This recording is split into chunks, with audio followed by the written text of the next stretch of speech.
Stay tuned because next up is David Charles Allen, Village Property Realtor and host of The Hop. That's Home Ownership Podcast. Welcome to The Hop. This is David Charles Allen, Realtor at Village Properties in Santa Barbara, California, with my great friend and co-host, Patty Thiel. I'm doing wonderful today, Patty. How you doing?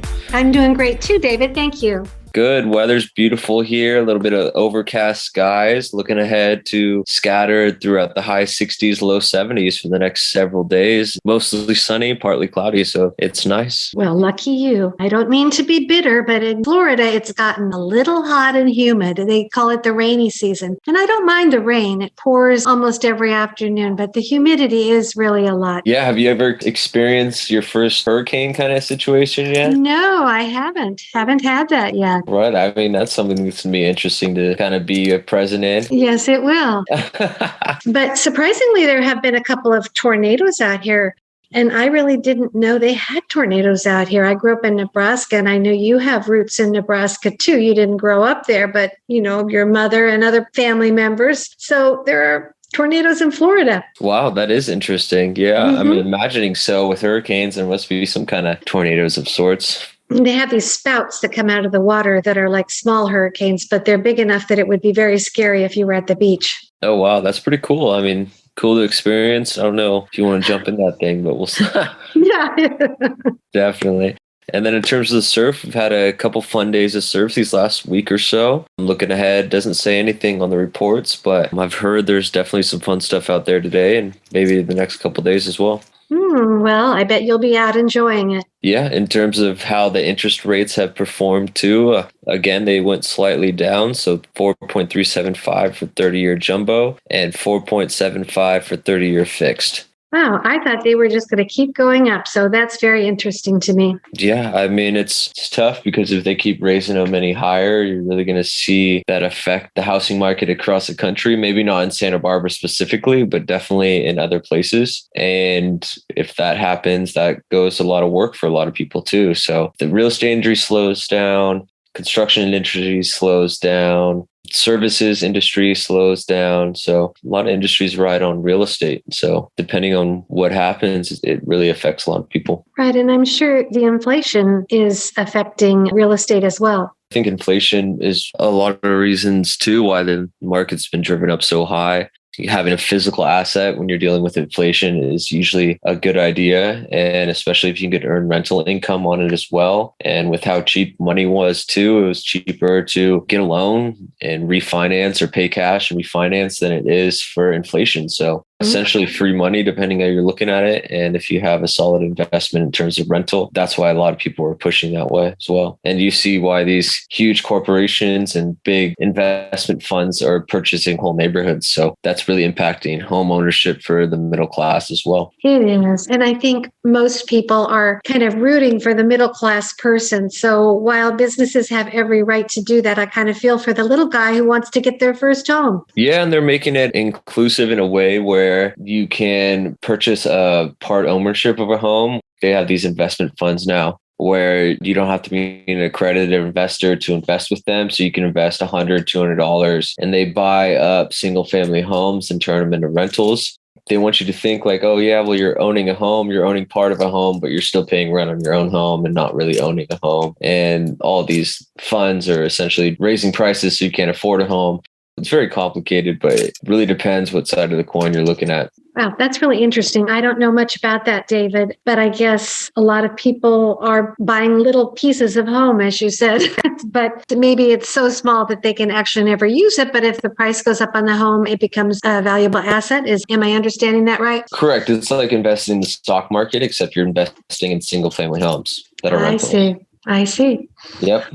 And then in terms of how the statistics have performed, 50 new listings, 14 price changes, 32 that closed, 33 that went pending, 3 that expired, and 9 coming soon. So it's great. We're up to 50 new listings. And again, a huge gap between only 33 that went pending. So that's surprising. It seems to be things are cooling down a little bit more. We're not seeing huge overbids like we were. I think people are topping out their prices, and a lot of people are still going to market at those top prices, and maybe they're getting a little bit more, but not anything crazy I've seen recently. But it's really going to be interesting to see what continues to happen with everything else going on. That is interesting. I know last week there were some price changes, quite a number of them, and the price changes were bringing the price down. Did you see that again this week? Yeah, again, 14 price changes, and that's a lot for what we've been used to. We were probably in the 5 range or something like that. So 14 price changes is a lot. And if something's not selling right now, that means the price is too high.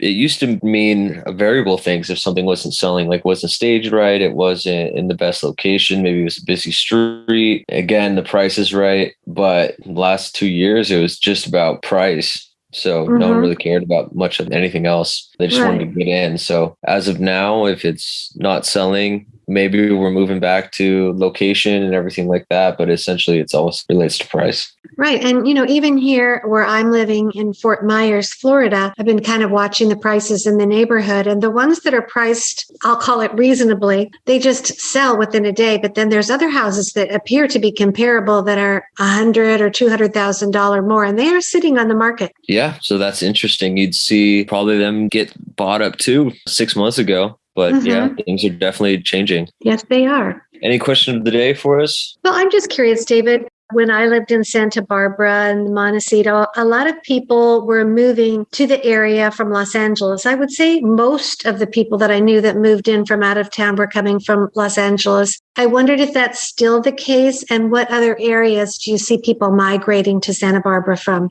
We're seeing a lot of people from Seattle and Washington and San Francisco, as well as Los Angeles, a little bit of New York, but mainly the West Coast, big cities. It's hard to say exactly how much that's still coming up.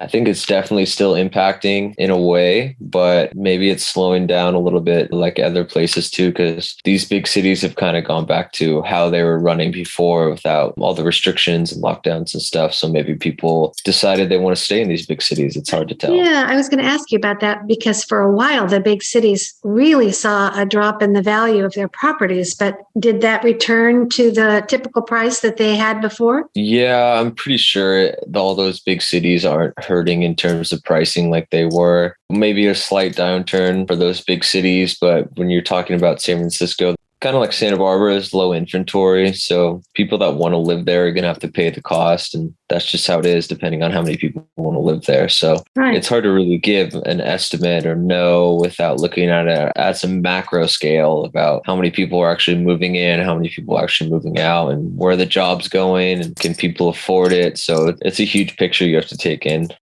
Absolutely. If people are listening and they would like to talk to you about the Santa Barbara real estate market, or if they're interested in buying or selling a property, could you give your contact information? Yeah, my number is 805-617-9311. My email is david@davidcharlesallen.com.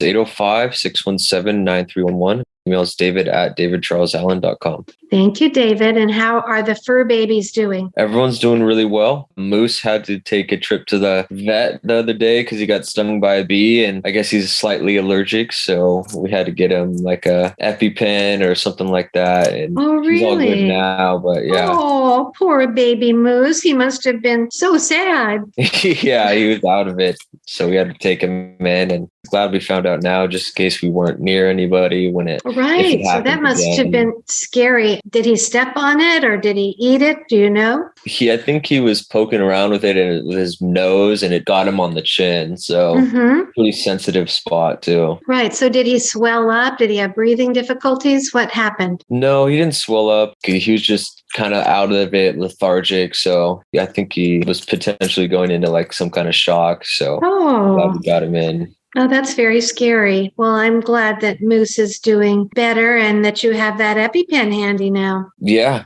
so he'll be good. No bees for him. No bees. My kids are kind of like that, especially my son. He's very allergic to bee stings, but not to the point where he's stopped breathing, but his leg might end up 5 times its size. It's pretty bad. as I said, nobody stopped breathing at that point. But if you take Benadryl right away as a person, rather than waiting like 20 minutes, if you always have it on hand, it can really help. Yeah, they're telling us Benadryl is like the worst thing if you're actually going into shock. But if it's just swelling, then Benadryl's okay. Mm-hmm. Oh, so don't listen to what I just said. If you have a dog that's going into shock or a person, stay away from the Benadryl. Yeah. Yeah, I guess because Benadryl lowers your blood pressure. I see. And if you're going into shock, your blood pressure already gets lowered a lot. So you don't want to induce a lower blood pressure. Yeah. Well, I'm glad you got him to the vet in a hurry. Did you take him to an emergency vet, or were you able to get him into your own vet? Yeah, he was able to go to emergency vet. So that's good.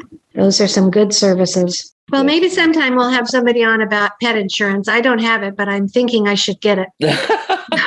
That's what Sarah said too after that happened. It was pretty fun. I think their bills for pets can be equally high as for humans. They can be, that's for sure. Yeah. Well, thank you so much, David. I so enjoyed talking to you and getting the latest on the real estate market in Santa Barbara. All right, me as well, Patty. Let's give it a go next week. Bye-bye.